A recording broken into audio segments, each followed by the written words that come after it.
আসসালামু আলাইকুম। গরম তো ভীষণভাবেই পড়ে গেছে, আর এই গরমেতে ঠান্ডা ঠান্ডা কিছু পেলে পরে মনটা একেবারে জুড়িয়ে যায়, তাই না?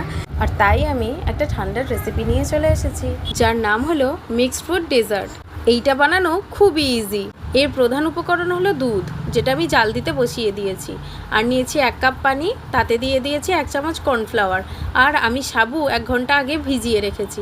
দুধ জাল করে নেওয়া হয়ে গেছে। দুধ আমার যতটা প্রয়োজন আমি এখানে সেই পরিমাণ নিয়ে নিয়েছি, আর তার মধ্যে দিয়ে দিয়েছি ভিজিয়ে ছেঁকে রাখা সাবুদানাটা।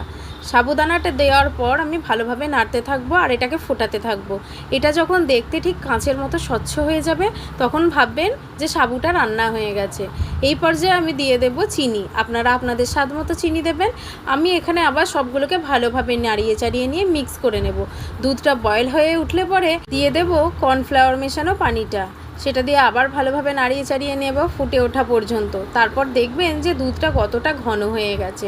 এবার গ্যাসের ফ্লেমটা বন্ধ করে এটাকে নর্মাল টেম্পারেচারে ঠান্ডা হতে দিন। তারপর ঠান্ডা হয়ে গেলে এটাকে একটা পাত্রের মধ্যে ঢেলে নিন। দুধটা কতটা ঘন হয়ে গেছে দেখেই বুঝতে পারছেন, আর দুধটা পুরোপুরি ঠান্ডাও হয়ে গেছে। এবার এই পর্যায়ে আপনারা আপনাদের পছন্দ মতো ফল এখানে দিতে পারেন।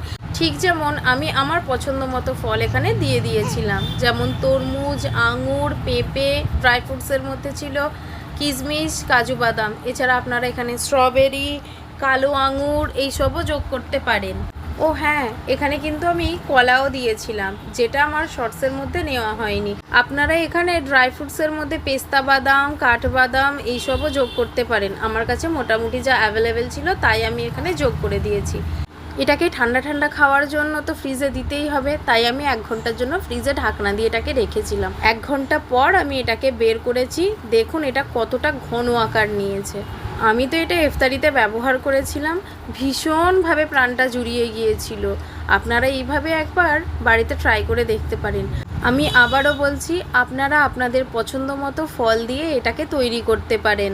আমার কাছে আপাতত যে সমস্ত ফলগুলো অ্যাভেলেবেল ছিল আমি সেইগুলো দিয়েই এটা বানানোর চেষ্টা করেছি, আর আপনাদের সঙ্গে ভিডিওটা শেয়ার করেছি।